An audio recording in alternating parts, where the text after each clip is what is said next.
Hello again, my friends, and welcome back to Carpo's channel.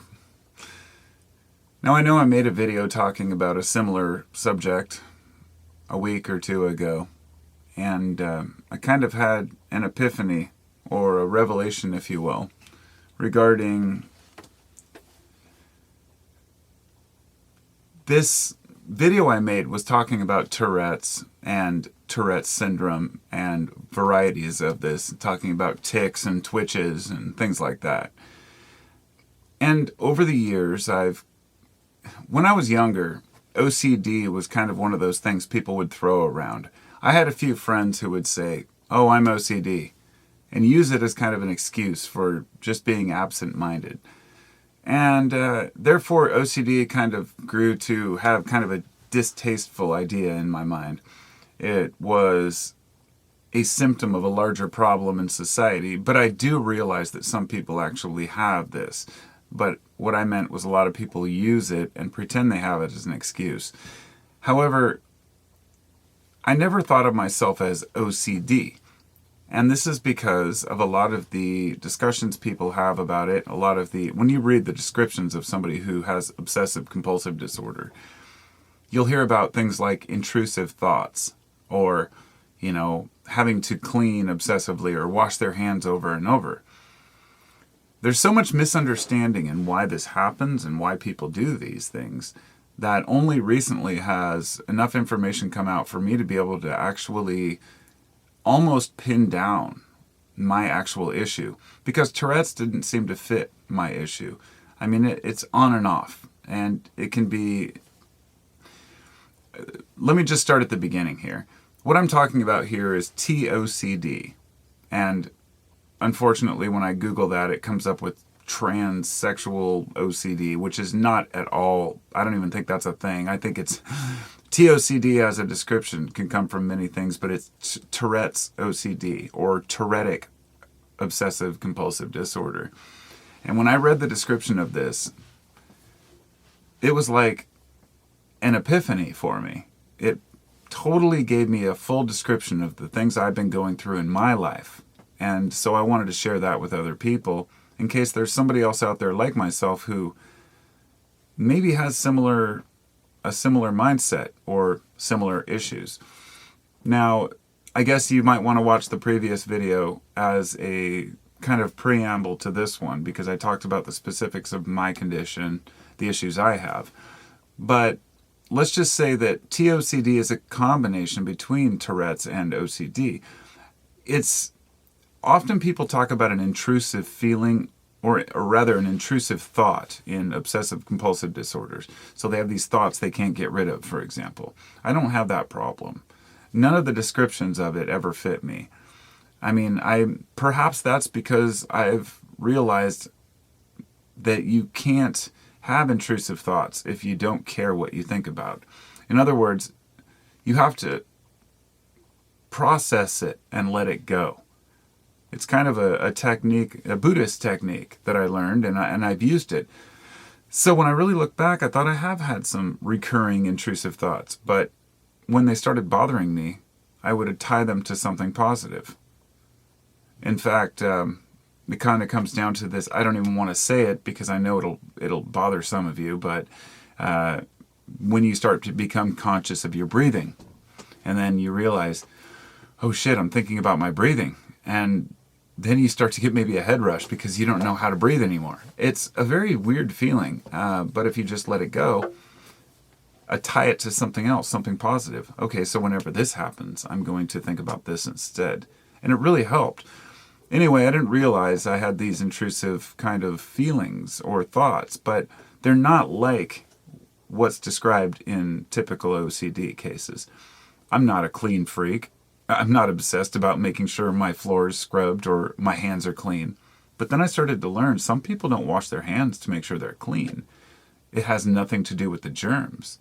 It has to do with making sure they're washed enough times or washed properly, which can be tied in with Tourette's. So put it this way. They say research has shown, who knows, 20 to 60% of people with Tourette's disorder, that's 20 to 60% is a wide swath, but that means, let's just say 50% or half or maybe 20%, who cares, suffer from OCD in some form. Whereas 50% of OCD sufferers suffer some sort of tic when they're a kid. And a tic is a twitch or I should go through the description. It could be tapping. It can be stepping on the, let me just say, counting or throat clearing. These weird little twitches, things like that. Eye blinking, tapping your teeth together. Things like this you might not even realize you're doing. And the reason this is so prominent for me right now is because recently I've noticed that my latest tic is going, it's like inhaling, then exhaling. It drives me nuts, but I don't notice it when I do it most of the time. So I was out hiking and I was doing some videos out in the woods by myself, hiking this trail, and I wanted to upload them, and I came back and I was watching these hikes where I just talked once in a while as I encountered something, and I realized that between these discussions, while I wasn't talking, I was just and right into the frickin' microphone because it's right in front of me. It's like, I can't share this. This is horrible. Here I am sniffling. What the hell is wrong with me? And I realized after talking with people how many others have very similar issues, that they don't know why they do it. We don't know if other people do it too. We don't know if it's just natural. Perhaps it's a reaction to stress. It can be increased by stress. It can be increased by usage of stimulants, things like this too. So anyhow, it can be many different things, and people might not even realize they have it. And there may be a genetic link in a lot of cases. I've asked my family. Nobody else in my family has had the same issues, as far as I know. So I started to wonder over the years if perhaps it was self-manifested. Perhaps it's because I drink too much coffee. Those kinds of things. I don't know. I know that if I do drink too much coffee or take too many stimulants, then I can definitely have more tics. But if I don't drink any coffee or consume any stimulants, I don't know. I don't have the same motivation. And then I start feeling guilty. Like, well, I've got to live life on life's terms. And I go back to this whole idea of like living straight and sober and never drinking any coffee or anything, going on a natural diet. And I've tried these things and they just don't have the same the same effect for me as they might for others. So I started asking myself, are there any benefits to this? What about artists? Do they find benefit in this? Maybe if they like symmetrical drawings. And I wanted to bring that in, that the reason I'm talking about it is because I think knowing and diagnosing these things can help us to lead a better life. I think that a lot of the self-help stuff out there is complete BS, and I don't think it's going to benefit us to watch a million YouTube videos or read a bunch of self-help books on these things. You have to find the specific condition or issue that you have, which is very difficult. And it's more of a scale, just like they talk about with autism or Asperger's. You know, it's a sliding scale. There are many. It's a spectrum, as they say. The same thing with OCD, ADD. All of this, these are just letters that were given, a name for a variety of conditions that are caused by different neurological, let's just say makeups, different dopamine levels, different serotonin levels, as well as what we've learned in the past, how we expect the future to come out, what we've learned in our lives, our health, our genetics, all this plays a role. And for those of us who don't have the convenience of health insurance to go to the doctor and just figure out what's wrong or try to have an expert help us out, we have to figure this out on our own. So people will often say, don't self-medicate, you should go to a doctor. And that's not always an option. Believe me, it's very expensive. And so there are a couple different options for this, for people who may suffer from similar issues. One is CBT, cognitive behavioral therapy, which is perhaps the most useful thing in psychology, in my opinion, if anything's useful at all, would be the understanding of just talking about stuff. A lot of people have said, in order to get rid of intrusive thoughts or repetitive motions, You should just be conscious of them and resist it, and over time you can conquer these. But I'd like to say, a lot of these things are like an itch. It's not something you can just ignore. A good example would be you're tapping a pen with your right hand, and then you have to tap the pen with the left hand. Or perhaps you brush up against something with your arm, and then you have to walk over and brush up against it with your left arm in the exact same place. And if you don't brush in the same place, then you have to brush there and then brush in the other place on your other arm. This sounds absolutely bonkers and insane. It's the same as stepping on sidewalk cracks. It's probably the most relevant one because most people have experienced that who have this. You step on a crack with one foot, you have to step on a crack with the other foot, but in the same place with the other foot. And I've gone down the sidewalk doing this dozens of times to get it right. Which brings me to what they call this, the slang term for TOCD, which is just right OCD. Some people have it so extremely that everything has to be perfect. They will go absolutely insane if there's not a perfectly symmetrical drawing. People have walked out of boardroom meetings and lost their jobs over being so obsessed about a spreadsheet and the way that the cursor is closer to one letter than the other. I've read a whole bunch of stories about these. I fortunately don't have it that bad, but I have enough of it to where I want to make people aware of it. That you might have a similar condition and there may be a way. And, you know, I consider the other options besides behavioral therapy and self-training would be, there's the choice of medication, which there's the OTC or over the counter, and then there's UTC, what I call under the counter. And, you know, there's the option of illicit substances, and people are telling you, take this, take this. Personally, I don't take SSRIs. I have a very strong suspicion about them, especially having to take them for weeks on end before you have any effect. The natural, you know, when drugs aren't well understood how they affect the brain, it's hard for us to take a doctor's word over our own, because I can experiment with a lot of substances to find what works. Doesn't mean I'm always right. Doesn't mean I figured it out. And SSRIs have limited help too. You might want to remember, if you do have this, alpha 2 receptors is what people are after for a lot of these conditions.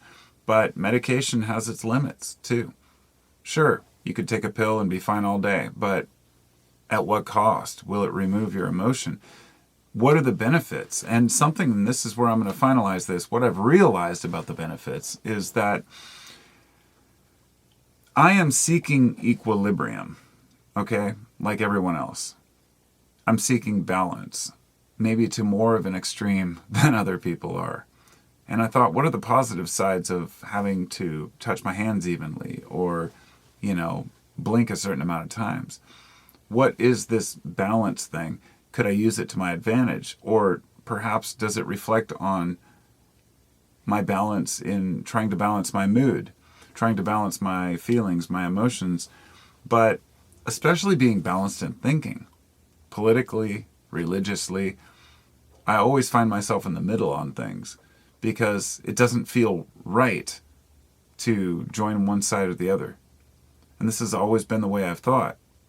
And I've always assumed it's just from what I've learned or my own stubbornness or my perspective on life. But I've started to really ask myself the question, why do I have that perspective?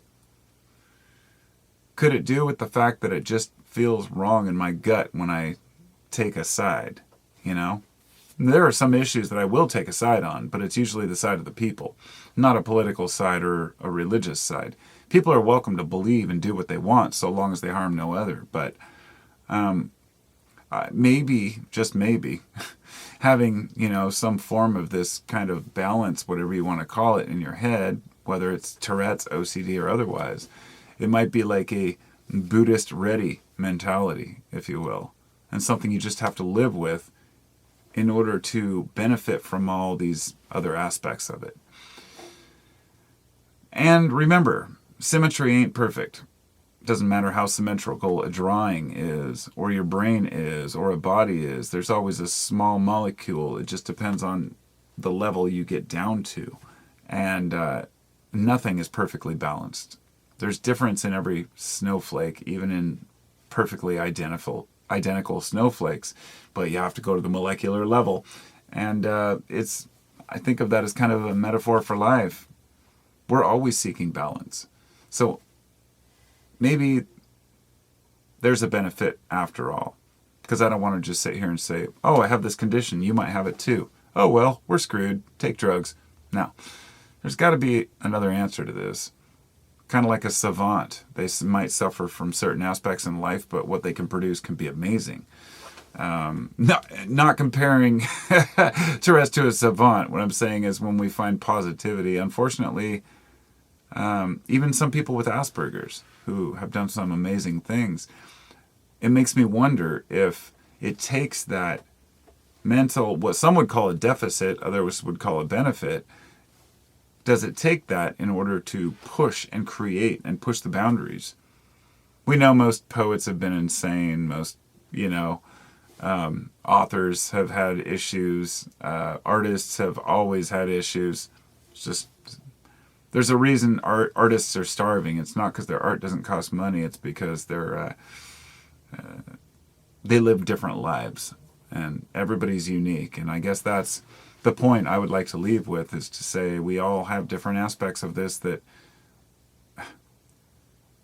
we've got to stop looking at things as mental disorders and start looking at it as mental aspects. This is just who we are. If it doesn't work for you, try something else. I think that we can control a lot of these types of tics and movements through practice. And I have been able to conquer a lot of it. And so anyhow, now I'm rambling at this point. It was just an interesting thing I learned, and I wanted to share it. Tourettic OCD. Oh boy, how exciting, right? But I refuse to label myself with that. It just resembled some of the situations I've had in my life, and perhaps you as well. So take care. Talk to y'all next time. Thanks for listening. Be well.